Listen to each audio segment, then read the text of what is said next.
Like what?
ప్రకృతి నిర్మిత అద్భుతం బెలూమ్ గుహలు.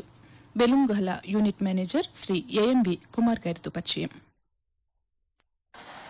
ఆంధ్రప్రదేశ్ రాష్ట్రంలోని రాయలసీమ ప్రాంతంలో కర్నూలు జిల్లా కొలింగుండ్ల గ్రామ సమీపంలో గల బెలూమ్ గుహలు ప్రపంచంలోనే అతిపెద్ద రెండవ గుహలుగా ప్రసిద్ధి చెందాయి. మరి మన జిల్లాలో ఉన్నటువంటి ఈ గుహల యొక్క ప్రాధాన్యతను, చారిత్రక విశేషాలను వివరించేందుకు యూనిట్ మేనేజర్ ఏఎంవి కుమార్ గారు మనకిప్పుడు అందుబాటులో ఉన్నారు. వారిని అడిగి గుహల యొక్క చారిత్రక విశేషాలను మనం తెలుసుకుందాం. నమస్కారం అండి మేనేజర్ కుమార్ గారు. నమస్కారం సార్. సార్ చెప్పండి, బెలూమ్ గుహలు ఎప్పుడు ఏర్పడ్డాయి? పర్యాటకులకు కానివ్వండి, యాత్రికులకు కానివ్వండి, ఏ విధమైన మార్గంలో ఈ గుహలను చేరుకోవచ్చు? ఈ గుహలు కర్నూలు జిల్లాలో కొలిమిగుండ్ల అనే గ్రామం సమీపంలో ఉన్నాయి. ఈ కొలిమిగుండ్ల అనేది కడప, అనంతపురము, కర్నూలు 3 డిస్ట్రిక్ట్ల బార్డర్లో ఉంది. బనగానపల్లి నుంచి 30 కిలోమీటర్ల దూరంలో ఉంది. కర్నూలు నుంచి బనగానపల్లి వచ్చి అక్కడ నుంచి బెలూమ్ గుహలకు రావాల్సి ఉంటుంది. తాడిపత్రి నుంచి కూడా 30 కిలోమీటర్ల దూరంలో ఉండి అనంతపురం డిస్ట్రిక్ట్లో తాడిపత్రి దగ్గరకు వచ్చి అక్కడ నుంచి బెలూమ్ గుహలకు రావాల్సి ఉంటుంది. అట్లానే కడప జిల్లా అయినటువంటి జమ్మలమడుగు గండికోట దగ్గర నుంచి 50 కిలోమీటర్ల దూరంలో ఈ బెలూమ్ గుహలు ఉన్నాయి. ఈ మార్గాల ద్వారా బెలూమ్ గుహలను చేరుకోవచ్చు. బెంగళూరు నుంచి 280 కిలోమీటర్ల దూరంలో ఉంది. అట్లనే తిరుపతి నుంచి కూడా 280 కిలోమీటర్ల దూరంలో ఉన్నాయి ఈ గుహలు. సార్, సందర్శకుల తాకిడి ఏ విధంగా ఉంటుంది? ఏ ఏ సీజన్లలో ఇక్కడ పర్యాటకులు ఎక్కువగా వస్తూ ఉంటారు? ఈ గుహలు సంవత్సరం పొడుగునా తెరిచే ఉంటాయి. అంటే నో హాలిడే అనమాట, ఎవ్రీడే ఓపెన్. ఎవ్రీడే 10 o'clock నుంచి 5:30 వరకు సందర్శకులకు అందుబాటులో ఉంటాయి. మరి మొట్టమొదటిసారిగా ఈ గుహలను ఎప్పుడు కనుగొన్నారు? వాటి అభివృద్ధికి పర్యాటక శాఖ వారి ఆధీనంలోకి ఎప్పుడు తీసుకున్నారు? పర్యాటక అభివృద్ధి కార్యక్రమాల గురించి మాకు తెలియజేయండి. ఈ బెలూమ్ గుహలు ఎట్లా ఏర్పడినాయంటే ఒకప్పుడు కొన్ని లక్షల సంవత్సరాల క్రితము తాడిపత్రి దగ్గర ఉన్నటువంటి పెన్నా నది, దాని ఉపనది అయినటువంటి చిత్రావతి అనే నది ఇక్కడ అంతర్వాహినిగా ప్రవహిస్తుండడం, అంటే భూగర్భం గుండా ప్రవహిస్తుంది కొన్ని చోట్ల. ఆ ప్రవాహానికి దానిలో ఉన్నటువంటి భూమి లోపల ఉన్నటువంటి సాఫ్ట్ రాక్ అంతా కొట్టుకొని పోయి అవి ఇప్పుడు భూగర్భ జలాల మట్టం తగ్గిపోవడం వలన మనం గుహలుగా చూడగలుగుతున్నాం. ఈ బెలూమ్ గుహలోనే చివరి పాయింట్లో పాతాళ గంగా అనే ఒక పాయింట్ ఉంది. అక్కడ సంవత్సరం పొడుగునా ప్రకృతి సిద్ధమైన జలము ఆ లభ్యతలో ఉంటుంది.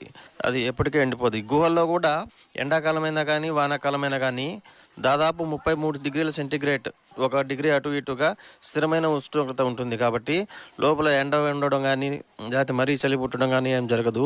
కాన్స్టెంట్ టెంపరేచర్ ఉండడం జియాలజిస్టులు గమనించారు. సార్, మనం ఇక్కడ చూస్తూ ఉన్నాం, పై భాగంలో ఇంకా వ్యవసాయ భూమి కనిపిస్తూ ఉంది. మరి గుహలు అంతర్భాగంలో ఉన్నప్పుడు కూడా వ్యవసాయం చేసుకునే అనుమతి ఇస్తున్నారా, లేకపోతే ఈ ప్రాంతం ఖాళీగానే ఉంచారా? దాని గురించి తెలియజేయండి. ఈ గుహలు మొదట 40 మెట్లు దిగిన తర్వాత కొద్దిగా ఎగుడు దిగుడుగా ఉన్నటువంటి దారిలో 1.5 కిలోమీటర్ వరకు పోయి మళ్ళీ అదే దారిలో వెనక్కి తిరిగి వస్తాము. అంటే రానుపోను 3 కిలోమీటర్స్ ఉంటుంది.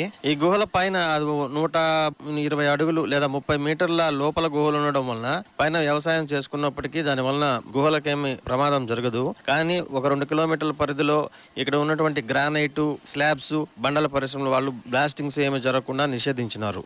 ఈ గుహలు మొట్టమొదట 1884 సంవత్సరంలో వెలుగులోకి వచ్చినాయి. రాబర్ట్ ఫూటే అనే ఆంగ్లేయుడు భారతదేశాన్ని ఆంగ్లేయులు పరిపాలిస్తున్న కాలంలో ఇక్కడికి వచ్చి ఇక్కడ ఖనిజాల కోసం అన్వేషణ చేస్తూ ఇక్కడ గుహలు ఉన్నాయని చెప్పి చూసి జిల్లా గెజెట్లో రికార్డ్ చేసిపోయినాడు.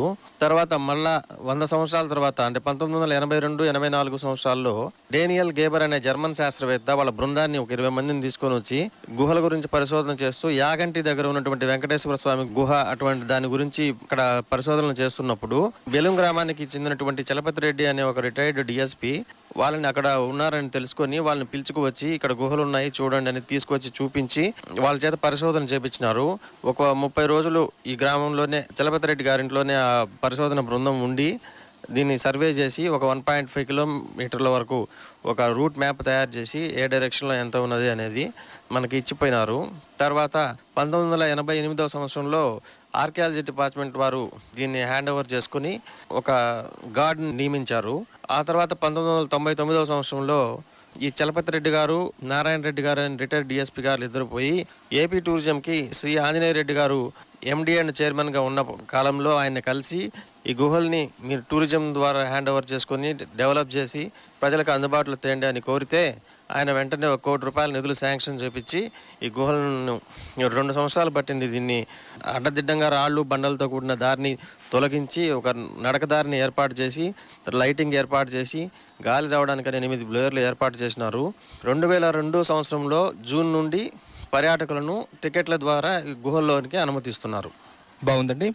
లోపల గుహల యొక్క సౌందర్యాన్ని పరిశీలించినట్లయితే వివిధ శిల్ప ఆకృతులతో గుహలు ఎంతో ఆకర్షణీయంగా కనిపిస్తుంది. విద్యుత్ దీప కాంతులతో గుహలు ఎంతో అందంగా కనిపిస్తున్నాయి. మరి ఈ శిల్పాకృతులు సహజసిద్ధంగా ఏర్పడ్డాయా లేదా